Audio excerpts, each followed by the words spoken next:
Fala galera do Fora do Frame, aqui quem fala sou eu, Pedro Monteiro, e hoje a gente está aqui para fazer uma análise com spoilers da série La Casa de Papel. Mas antes de começar a análise, eu vou pedir para você já deixar o like, compartilhar, deixar o seu comentário, porque essa foi a série que você escolheu lá no meu Instagram, vocês votaram, e essa foi a série que vocês pediram para eu fazer a análise, então eu estou trazendo aqui a análise com spoiler dessa série espanhola que a Netflix está trazendo. Então vamos lá para a análise e vamos falar um pouco sobre essa série e por que ela é uma série muito interessante da Netflix.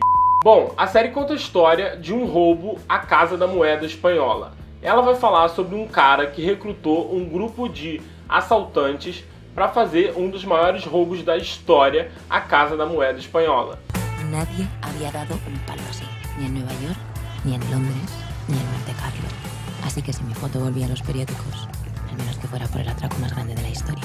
Que cada familia de este país estará preguntando qué estamos haciendo. ¿Qué vamos a robar?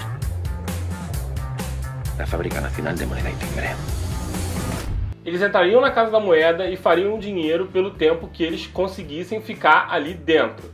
Essa premissa já é muito interessante e já torna a série envolvente. Logo no primeiro episódio a gente já fica muito aflito porque logo de cara a gente já vê o assalto ocorrendo, a gente já vê o roubo acontecendo, então é muito interessante a gente já iniciar o episódio, a gente já iniciar o primeiro episódio com o roubo dela sendo feito. O tempo todo a série vai entre presente e passado um pouco para mostrar quem são os personagens e como eles reagem a certas questões. E isso é muito legal porque a gente vai conhecendo os personagens aos poucos ao longo dos episódios e a gente vai criando um pouco de afeição pelos personagens. Por mais que eles sejam ladrões, eles são as principais pessoas ali da série e a gente tem que criar, de certa forma, uma afeição por eles.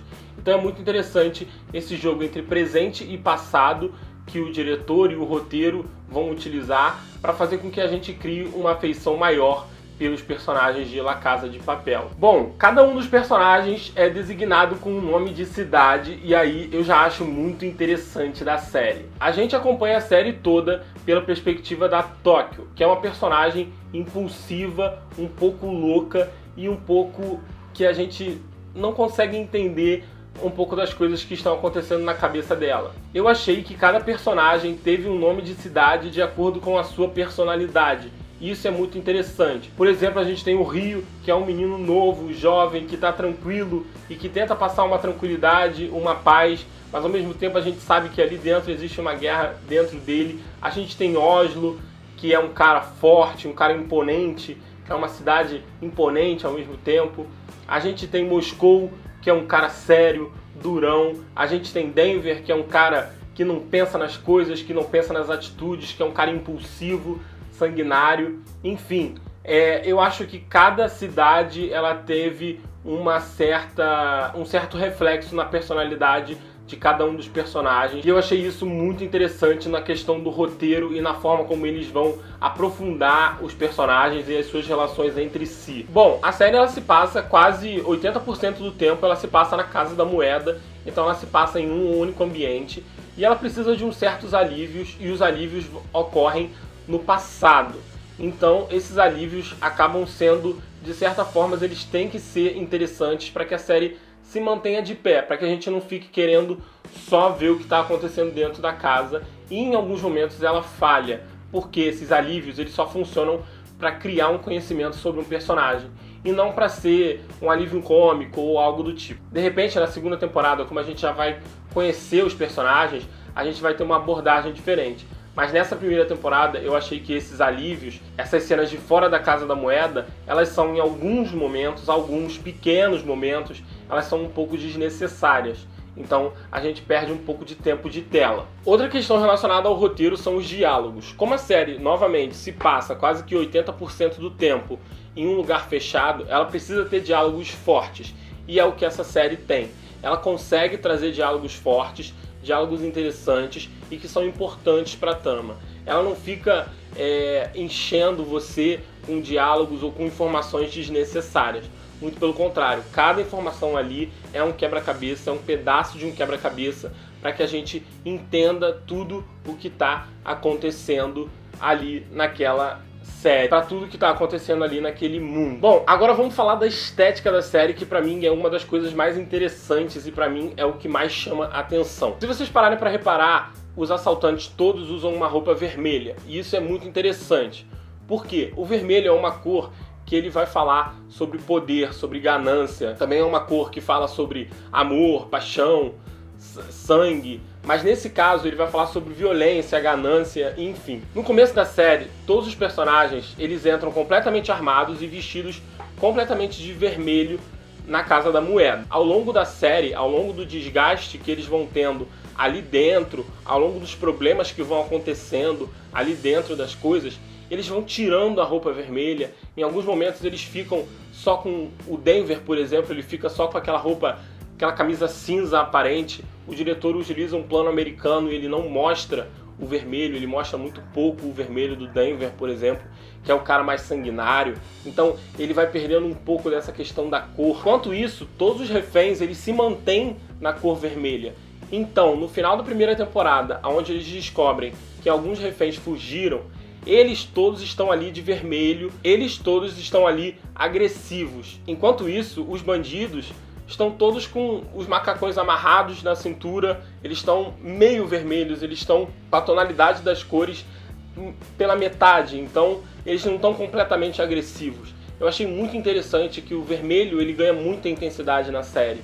Ele ganha muita força na série e isso é muito interessante. E além dessa questão do vermelho, dessa questão dos bandidos estarem o tempo todo de vermelho e ao longo do tempo eles vão tirando um pouco dessa casca vermelha, do outro lado, os policiais eles são completamente neutros. Eles usam cores completamente neutras. Em nenhum momento você vê um policial usando uma roupa vermelha, uma roupa mais laranja, uma roupa amarela, que seja uma roupa mais forte. O tempo todo eles estão com uma cor azul bebê, ou eles estão com um preto, ou um branco, ou um paletó bege. Então o tempo todo o diretor tenta mostrar essa dualidade forte também nas cores e na fotografia, o que eu achei muito interessante e que facilita no nosso subconsciente que a gente entenda um pouco melhor essa relação, de que forma que eles vão diminuindo um pouco a intensidade da coisa e dos atos deles.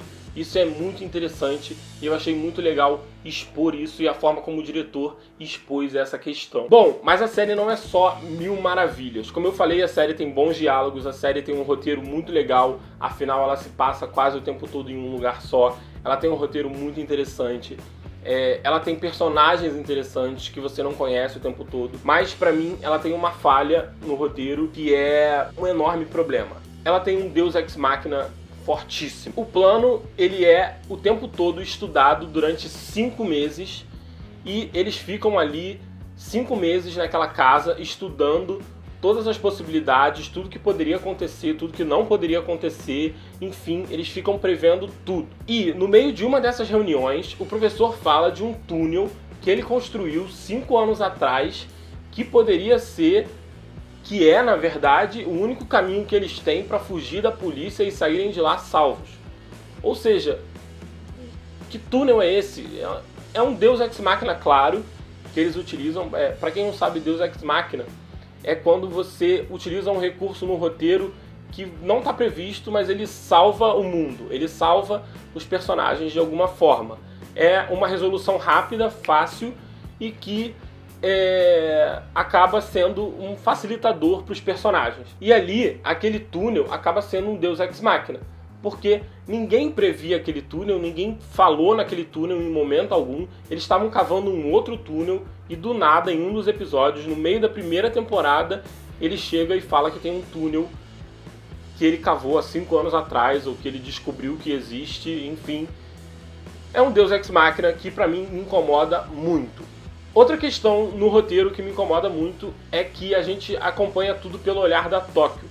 Eu acho... Aí é mais uma questão de achar mesmo. Eu acho que seria mais interessante se a gente acompanhasse pelo olhar de todos os participantes do roubo. Eu acho que a série teria um dinamismo muito maior, a gente teria várias visões sobre tudo que está acontecendo e não só pela narração da Tóquio. Ela narra todos os episódios e a gente acompanha tudo, na maior parte, pelo olhar dela. Então isso acaba que é é um leve incômodo meu, não é um problema muito grande, é um leve incômodo meu que eu acho que seria mais interessante para a série se ela fosse, se ela mostrasse diferentes olhares, se ela de repente mostrasse um episódio pelo viés de um dos reféns, por exemplo. Eu acho que seria muito mais interessante, seria muito mais legal. Toda a premissa da série é muito legal, toda a premissa da série é muito intrigante, você fica realmente intrigado a entender o que vai acontecer. Eu achei o final da primeira temporada meio fraco, né? Claro que você precisa de um gancho, você precisa prender o seu telespectador, mas eu achei um final fraco. Eu acho que eles poderiam ter dado um encerramento para a primeira temporada e não deixar em aberto. Mas enfim, vamos para as considerações gerais. Bom, La Casa de Papel é uma série espanhola que me chamou muita atenção pela questão do roteiro. Ela tem algumas falhas, como eu citei, mas o roteiro ele é a grande espinha dorsal da série. Além disso, a questão da cor, das cores, me chamou muita atenção também, como eu falei. Então eu achei isso muito legal na série. É uma série boa, interessante, intrigante, vai te deixar o tempo todo querendo mais. É uma série fácil de maratonar. Se você tiver a fim de fazer uma maratona, você faz, porque ela é fácil de maratonar. Ela tem 13 episódios, cada episódio tem 40, 50 minutos. Então ela é interessante, ela é legal. É bom ver que a Netflix está trazendo boas produções internacionais, não só americanas. Então a gente, depois de Dark, a gente vê uma série espanhola aí. Isso é muito legal, é muito interessante. Ver essas produções fazendo sucesso e, além disso, elas serem boas produções. Devido a tudo isso que eu falei, devido a um roteiro bom, mas algumas falhas no roteiro, mas devido a essa questão da cor, que eu me apaixonei muito pela fotografia, por essa questão, eu vou dar a nota 4 para La Casa de Papel, pelo que ela fez no roteiro e pelo que ela fez na fotografia.